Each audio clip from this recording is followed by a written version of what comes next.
안녕하세요. 세금 읽어주는 남자 자담세무에게 수습세무사 송대관입니다. 오늘은 조선일보가 만든 부동산 콘텐츠 플랫폼인 땅짓고 연재기사 중 하나인 박영범 세무사님의 박영범의 세무톡톡 2022년 5월 12일자 기사에 대하여 다루어 보도록 하겠습니다. 이 기사의 제목은 부동산으로 돈 좀 벌었어요. 5월 이 신고 반드시 하세요입니다. 기사에서는 지난해인 2021년에 유명 연예인이 빌딩을 매각해 투자 차익을 실현하거나 더 좋은 빌딩으로 갈아타는 사례가 유독 많았다고 합니다. 그 사례로 기사에서는 비 김태희 부부, 손지창 오현수 부부, 배우 하정우, 가수 소유, 가수 이정현 등이 지난해인 2021년에 과거에 매입하였던 빌딩을 매도하여 적지 않은 금액의 양도 차익을 실현했다는 것입니다. 이처럼 빌딩을 매입했다가 매도한 경우 만약에 법인 명의로 해당 빌딩을 매입하였다가 처분한 경우에는 올해 2022년 3월에 해당 빌딩의 양도 차익에 대한 법인세를 신고 납부하였을 것입니다. 반면에 개인 소유 빌딩을 매각한 경우에는 그 잔금을 받은 날로부터 2개월 안에 양도소득세를 예정 신고 납부해야 하는 것입니다. 주지하듯 빌딩과 같은 부동산의 양도로 인하여 발생하는 현행 소득세법에서 규정하고 있는 양도소득세의 납세 의무자는 거주자이며 이러한 거주자의 범주에서 법인은 해당하지 않기 때문입니다. 그리고 이러한 양도소득세 관련 예정 신고 납부를 한 연후에 부동산, 주식 등 양도소득세 합산 대상 재산을 2회 이상 양도하고 합산 신고하지 않았거나 국외 주식이나 파생상품 거래에서 양도소득이 발생한 납세자라면 오는 2022년 5월 31일까지 확정신고 납부해야 하는 것입니다. 그리고 이러한 양도소득세 관련 예정신고 납부를 한 연후에 부동산 주식 등 양도소득세 합산 대상 재산을 2회 이상 양도하고 합산 신고하지 않았거나 국외 주식이나 파생상품 거래에서 양도소득이 발생한 납세자라면 오는 2022년 5월 31일까지 확정신고 납부해야 하는 것입니다. 국세청에 따르면 2022년 올해 양도세 확정신고 안내 대상 인원은 총 6만 4천 명에 달한다고 합니다.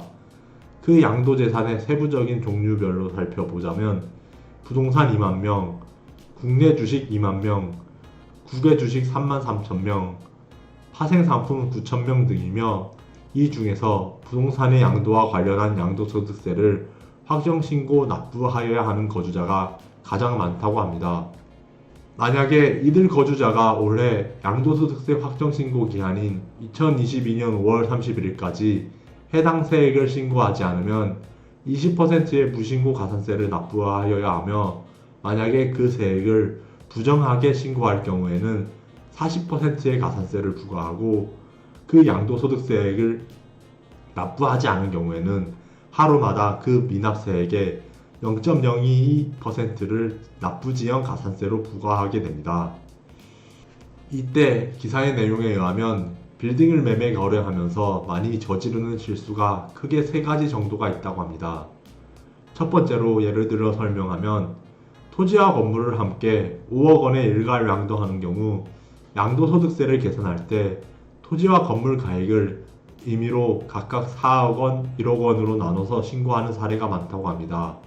이러한 경우에는 토지와 건물의 안분 가액에 대한 기준이 불명확한 경우에 해당하여 별도로 감정을 받지 않거나 기준시가 안분 가액과 이러한 신고 가액이 30% 이상 차이 나는 경우에는 국세청이 기준시가로 안분해서 부가가치세와 양도소득세를 추징하는 경우가 많으니 주의해야 한다고 합니다. 두 번째로 빌딩을 운영할 때 대부분 부동산 임대 사업자로 등록하는데 이 경우에 건물에 대한 감가상각비를 종합소득세 필요 경비로 공제했지만 양도하면서 이미 공제받은 감가상각비를 취득가액에서 차감하지 않고 과다신고해 양도소득세를 추징당하는 경우도 적지 않다고 합니다.